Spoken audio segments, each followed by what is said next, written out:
Welcome to Madina Arabic book 1 lesson 1। আজকের লেসনে কি থাকছে আসুন দেখে নেওয়া যাক। আমরা কভার করব বইয়ের চ্যাপ্টার 1 এবং 2, সরল আরবি বাক্য, আরবি পার্টস অফ স্পিচ, আরবি ভাওয়েলস, ইন্টারোগেটিভ পার্টিকলস বা প্রশ্নবোধক হারফ, হাদা ও যালিকা। আসসালামু আলাইকুম ওরহমতুল্লাহি ওবরাকাতুহু।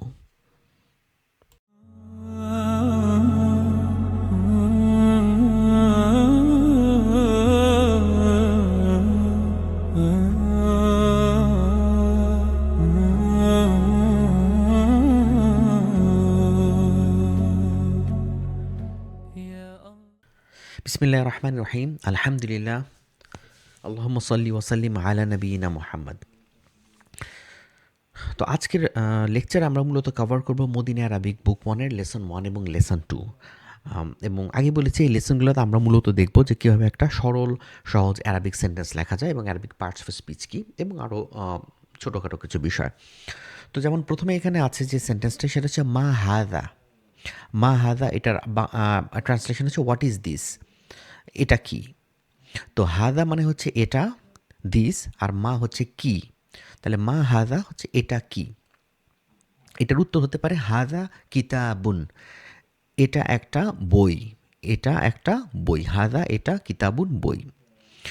এবং আরবি একটা রেগুলার সেন্টেন্সকে আপনি একটা ইন্টারোগেটিভ সেন্টেন্স করতে পারবেন যদি এটার আগে আ শব্দটা অ্যাড করে দেন, আ পার্টিকেল বা হারফ। হারফ কাকে বলে আমরা একটু পর আসছি। যদি আপনি অ্যাড করেন তাহলে এটা প্রশ্নবোধক সেন্টেন্স হয়ে যায়। তাহলে এটা হচ্ছে হাদা বাইতুন, এটা কি একটা বাড়ি। যখন এরকম প্রশ্ন করা হয় এটার উত্তর নাম বা লা দিয়ে দিতে পারেন। নাম অর্থ হচ্ছে হ্যাঁ, আর লা অর্থ হচ্ছে না। তাহলে বলা হচ্ছে এখানে নাম হাদা বাইতুন, হ্যাঁ এটা একটা বাড়ি।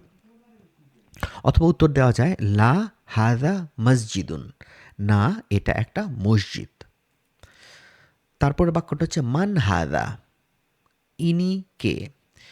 দেখুন এখানে ব্যবহার করা হয়েছিল মা হাদা, মা ব্যবহার করা হয় বস্তুর ক্ষেত্রে, হোয়াট ইজ দিস এটা কি। আর ইনিকে এটা বলতে হবে মান হাদা। সো এটাই হচ্ছে লেসন 1-এর সেন্টেন্সগুলো। আমরা ব্যাখ্যাগুলো এখান থেকে পড়ছি না, এখানে নিচে আছে ব্যাখ্যা, নোটের আন্ডারে ব্যাখ্যাগুলো আমরা পড়বো হ্যান্ড আউট এবং স্লাইডস থেকে। আর এখানে আছে মদিনা বুক 1-এর লেসন 1-এর ভোকাবুলারিগুলো আমি গো থ্রু করবো না, এটা আপনারা নিজেরা সময় নিয়ে পড়ে নেবেন। ভোকাবুলারিগুলো আপনাদেরকে নিজেদেরকে জাস্ট বারবার পড়ে এটাকে বিল্ড করতে হবে। আমরা চলে যাচ্ছি লেসন 2-তে এবং ওটা খুবই সিম্পল একটা লেসন। এখানে শুধু বলা হচ্ছে যে in this lesson we learn the use of দ্যালিকা মিনিং দ্যাট অ্যান্ড ওয়া মিনিং অ্যান্ড। হ্যাঁ, হাদা মানে হচ্ছে এটা, আর দ্যালিকা মানে হচ্ছে দ্যাট ওটা, আর ওয়া মানে হচ্ছে অ্যান্ড এবং। তাহলে এখানে একটা সেন্টেন্স দেওয়া হয়েছে হাদা বাইতুন, এটা একটা বাড়ি, ওয়া যালিকা মসজিদুন, এবং ওটা একটা মসজিদ। এবার আমরা চলে যাচ্ছি এগুলোর এক্সপ্লেনেশনে। তো এখানে আমরা এখন আরবি পার্টস অফ স্পিচ সম্পর্কে জানবো। আমরা জানি যে ইংরেজিতে পার্টস অফ স্পিচ হচ্ছে 8টা, ঠিক আছে। নাউন, প্রোনাউন, আমি একটু বড় করে দিচ্ছি স্ক্রিনটা। ইংরেজিতে পার্টস অফ স্পিচ হচ্ছে 8টা: noun, pronoun, verb, adjective, adverb, preposition, conjunction এবং ইন্টারজেকশন। কিন্তু আরবিতে মাত্র 3টা পার্টস অফ স্পিচ আছে। এটা হচ্ছে ইসম বা নাউন, ফেইল বা ভার্ব এবং হার্ফ বা পার্টিকেল। তাহলে এবং ভার্ব কোনটা? ভার্বটা সবচেয়ে সহজ। ভার্ব যেটা আমরা ইংরেজিতেও যেটা ভার্ব বুঝি বা বাংলা যেটা ক্রিয়া বুঝি, সেটা অ্যারাবিকেও ভার্ব ফেইল। আর নাউনটা হচ্ছে একটু কমপ্লিকেটেড। আর নাউনে হচ্ছে কি আপনার ইসম যেটা আর কি আমরা অ্যারাবিকে যদিও নাউন ইংলিশে ট্রান্সলেট করা হচ্ছে, বাট আসলে এটা শুধুমাত্র নাউন না। ইসম বলতে নাউন, প্রোনাউন, অ্যাডজেক্টিভ, অ্যাডভার্ব এবং ইন্টারজেকশন সবগুলোই হয় ইসম। আর হচ্ছে হার্ফ। হার্ফ হচ্ছে প্রিপোজিশন এবং কনজাংশন। আপনাকে এগুলো আসলে মুখস্থ করতে হবে না যে হার্ফ মানে প্রিপোজিশন, কনজাংশন, নাউন মানে noun, pronoun, adjective, adverb, interjection. এগুলো আপনাকে আসলে মুখস্থ করতে হবে না। এগুলো আপনার মধ্যে অটোমেটিক্যালি চলে আসবে। আপনি যখন অ্যারাবিক সেন্টেন্সগুলোকে দেখতে থাকবেন, আপনি অটোমেটিক্যালি বুঝে যাবেন যে কোনটা নাউন, হ্যাঁ, কোনটা ইসম, কোনটা ফেইল, কোনটা হার্ফ। এটা আপনি এমনিতেই বুঝে যাবেন। এরপরের যে স্লাইডটা সেখানে হচ্ছে গিয়ে বলা হচ্ছে যে ফাতহা দাম্মা এবং কাসরা নিয়ে আমরা আমরা বাংলাদেশে আমরা জের জবর পেশ বলে থাকি, কিন্তু আমরা আসলে এখানে ফাতহা দাম্মা কাসরা ব্যবহার করব এই কথাগুলো, এবং সুকুন। সো শব্দটা হয় ফাতহা দিয়ে, ই শব্দটা হয় কাসরা দিয়ে, এবং উ হয় দাম্মা দিয়ে। আর যখন এটাকে সুকুন, এটা বাংলাতেও আমরা বাংলাদেশি সুকুনই শিখি, সাকিনা যেটা। তো আমরা কেন ফাতহা কাসরা দাম্মা বলবো, এটা কারণ হচ্ছে গিয়ে আমরা আসলে কাইন্ড অফ এমনভাবে শিখতে যাচ্ছি যে যখন আপনি আরও হায়ার স্টাডিজে যাবেন, তখন আপনি বা ভালো অন্য আরও কারো কাছে লেসন নিতে যাবেন, হয়তো আপনি ইংলিশে বা অ্যারাবিকে কোনো লেসন দেখবেন, ওখানে দেখবেন তারা ফাতহা কাসরা দাম্মা এই ওয়ার্ডগুলো ব্যবহার করছে, কাজে আমরা এগুলোর সাথে ইউজ টু হওয়ার চেষ্টা করব। আচ্ছা, এগুলো আমরা বলেছি অলরেডি যে ইসম, ফেল এবং হার্ফ কাকে বলে, আপনারা এটা অলরেডি জানেন। আর এখানে কিছু উদাহরণ দেওয়া হয়েছে ইসমের। অ্যারাবিকে ইসেমের একটা ব্যাপার হচ্ছে গিয়ে, আপনি দেখবেন যে যখন কোনো একটা নাউন বলা হচ্ছে, একটা বই, আমরা বলবো ধরলেন কিতাবুন, এ বুক। এখানে যে উন শব্দটা আপনি দেখছেন, এই উন শব্দটাই কে রিপ্লেস করছে। আমরা একটা বই যখন আমরা বলি এ বুক, দেখেন আমরা ইংলিশে কিন্তু এ শব্দটা আলাদা লাগে, ঠিক আছে, একটা আর্টিকেল লাগে এ, বা বাংলায় আমরা বলছি একটা বই। হ্যাঁ, সংখ্যাটাকে বলতে হচ্ছে, আরবিতে এটা বলা লাগে না। আরবিতে আপনি যদি কিতাবুন বলেন, এই উন সাউন্ডটাই কে রিপ্রেজেন্ট করে, একটা বই, ঠিক আছে। কিতাবুন একটা বই, এ বুক।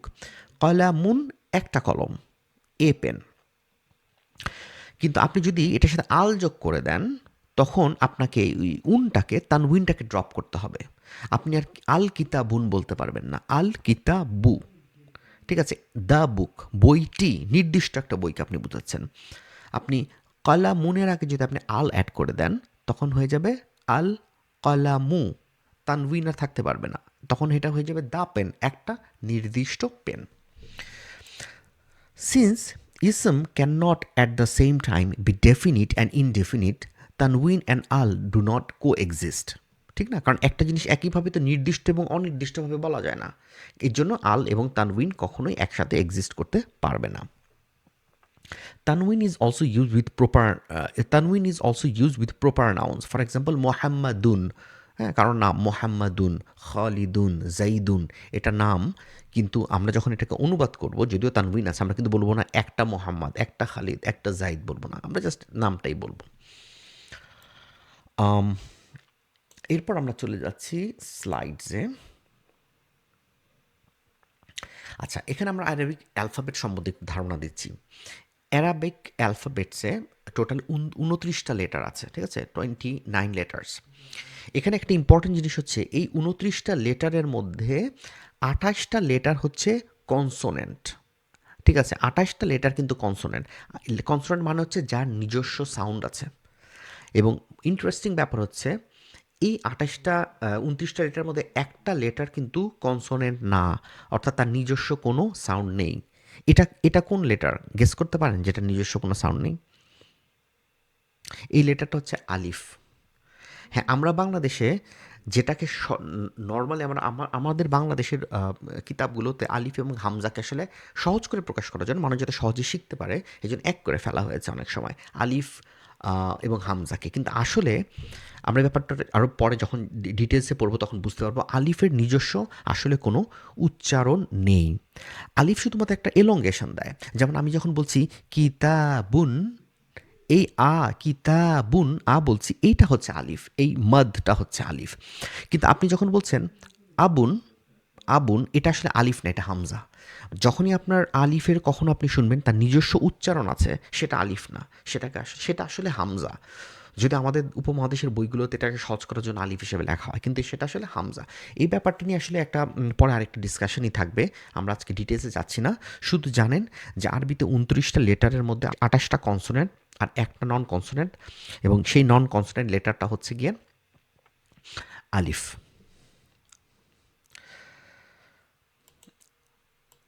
এরপর আমরা ফাতহা, দাম্মা, কাসরার এগুলো আমরা কভার করেছি অলরেডি। এরপর স্লাইড, এটাও ডিফিনিট এবং ইনডেফিনিট, এটাও আমরা কভার করেছি অলরেডি। হ্যাঁ, দিস এবং দ্যাট। তো দিস এবং দ্যাট, এই দুটো, যালিকা এবং হাদা, এদেরকে বলা হয় ইসমুল ইশারা বা demonstrative pronoun. Like all pronouns they are definite, সবগুলা প্রোনাউনই আরবিতে ডেফিনিট, নির্দিষ্ট। বিকজ আপনি যখন বলছেন যালিকা বাবুন, ওইটা একটা দরজা, দ্যাট ইজ এ ডোর, আপনি অলরেডি নির্দিষ্ট করে দিচ্ছেন যে ওইটা একটা দরজা, কাজে এটা একটা, কাজে যালিকা হাদা, যারা ইসমুল ইশারা আমরা বলবো এদেরকে, এই ইসমুল ইশারাগুলো হচ্ছে গিয়ে নির্দিষ্ট, ওকে, দে আর ডেফিনিট।